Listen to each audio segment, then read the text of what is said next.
Joining me now is Janne Duncan, partner with Norton Canada.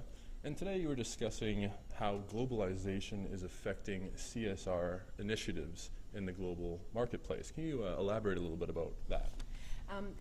The Toronto Stock Exchange and the TSXV are home to about a huge percentage, 96% of the world's mining companies. And we have $40 billion invested overseas in all continents of the world.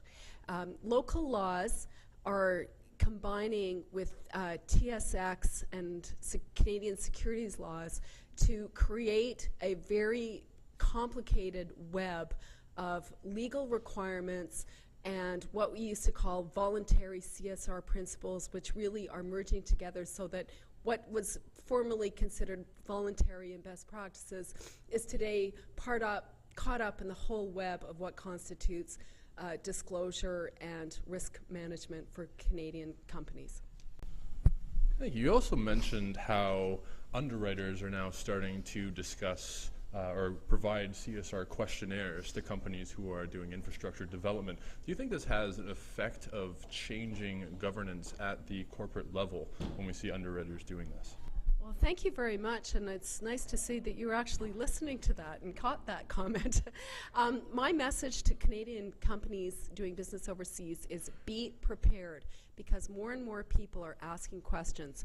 First of all, regulators, as indicated in their emerging market issuer review, are looking very closely at compliance programs as disclosed in their proxy circulars, CSR reports, etc. That's number two.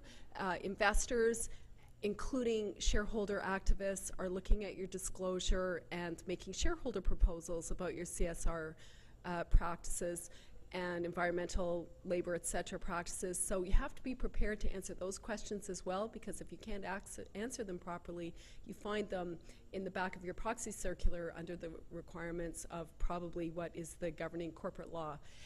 Number three, underwriters are not people financing your company are looking at things like how you've managed your anti-bribery and corruption risk, title risk, your licenses. All of those things are subject of detailed questionnaires from underwriters. And also, I would also say they're anticipating, if they're not the International Finance Corporation, they're anticipating that you can be financed by the IFC. So they want to know how you've complied with things like the IFC sustainability standards, ISO 26000, all of those other so-called voluntary principles that really are becoming not only best practices but emerging market practice. Well, thank you again for your time and joining us. That again is Janne Duncan, partner with Norton Canada, Global Mining Firm of the Year 2012.